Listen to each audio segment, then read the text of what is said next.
everyone, welcome to 10 Minute Chemistry. So, first of all, Happy New Year to all of you and hope this new year will bring many blessings to all of us. ওকে, তো আজকে আমরা দারুণ দুটি interesting জিনিসের ব্যাপারে জানবো।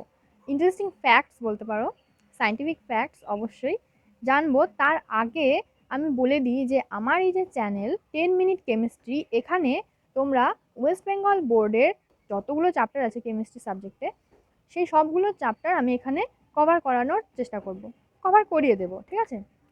তো তোমরা এই 10 মিনিট কেমিস্ট্রি চ্যানেলের সাথে যুক্ত হয়ে যাও, তাহলে তোমাদের কেমিস্ট্রি আর কোনো প্রবলেম থাকবে না। আর যদি কোথাও কোনো প্রবলেম হয় তাহলে আমার মেল আইডি আমি দিয়ে দেব, আমার চ্যানেলের অ্যাবাউটে থাকবে। তারপর আমার চ্যানেলের যতগুলো ভিডিও আছে সেই ভিডিওর ডেসক্রিপশন বক্স যদি তোমরা চেক করো, সেখানেও আমার মেল আইডি তোমরা পেয়ে যাবে।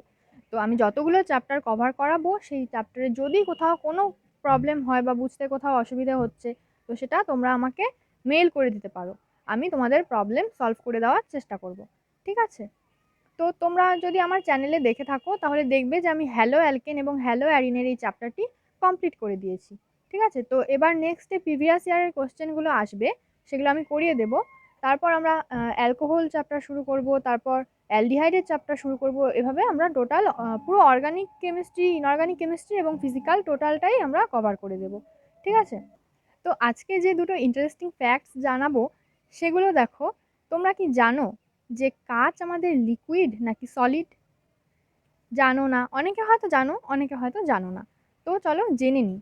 তো কাঁচ হলো আমাদের আসলে লিকুইড, ঠিক আছে? দেখতে তো সলিডের মতোই, তাই না, শক্ত, কিন্তু আসলে এটা লিকুইড। কাঁচকে আমরা অতি শীতলীকৃত সান্দ্র তরল বলে থাকি, ঠিক আছে?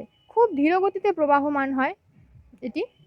তোমরা যদি কোনো পুরনো বাড়ির জানালার কাচকে লক্ষ্য করে থাকো, দেখবে যে কাচের ওই নিচটা, জানালার কাচের যে নিচের দিকটা, সেটা অনেকটা মোটা টাইপের হয়, আর ওপরের দিকটা একটু পাতলা টাইপের হয়। এর থেকে বোঝা যাচ্ছে কি, কাচ যেহেতু তরল পদার্থ, তার মানে সেটি প্রবাহমান, তাই তো? খুব ধীর গতিতে প্রবাহমান, তবে প্রবাহমান। তো এই ছিল আমাদের আজকের একটি ফ্যাক্ট। আর নেক্সট ফ্যাক্ট সেটা হলো, দেখো তোমরা এখন তো দেখতেই পাচ্ছ শীতকাল পড়ে গেছে, তো শীতকালে তোমরা কি পাখিগুলোকে লক্ষ্য করছো? যদি পাখিগুলোকে লক্ষ্য করে থাকো, তো দেখবে পাখিগুলো একটু ফুলে ফুলে থাকছে, তাই না? একটু ফুলে ফুলে আছে পাখির পালকগুলো। তো এই পাখির পালকগুলো ফুলে থাকার মেন কারণটা কি? মেন কারণ হলো পাখিরা এই পালকের মধ্যে না বায়ুস্তর আবদ্ধ করে রাখে। বায়ুস্তর আবদ্ধ করে রাখায় ওদের সুবিধা কি হয়? বায়ুস্তর আমরা জানি তাপের কুপরিবাহী, মানে তাপ পরিবহন করতে পারে না।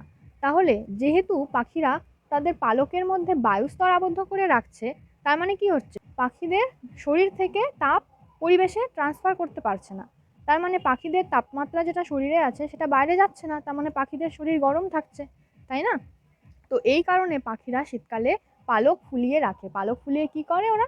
ওরা পালকের মধ্যে বায়ুস্তর আবদ্ধ করে রাখে।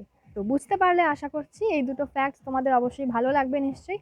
যদি ভিডিওটি তোমাদের আজকে ভালো লেগে থাকে তাহলে অবশ্যই লাইক করে দিও আর শেয়ার করে দিও সকলের সাথে, তোমাদের বন্ধু, তারপর তোমাদের ফ্যামিলি মেম্বার সকলকে, সকল যাদের চেনো জানো সকলের সাথে ভিডিওটি শেয়ার করে দিও।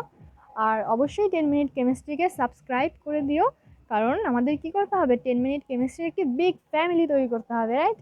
তো চলো আজ এই অবধিই থাকছে। নিউ ইয়ার সকলের খুব ভালো কাটুক, আর বাই বাই।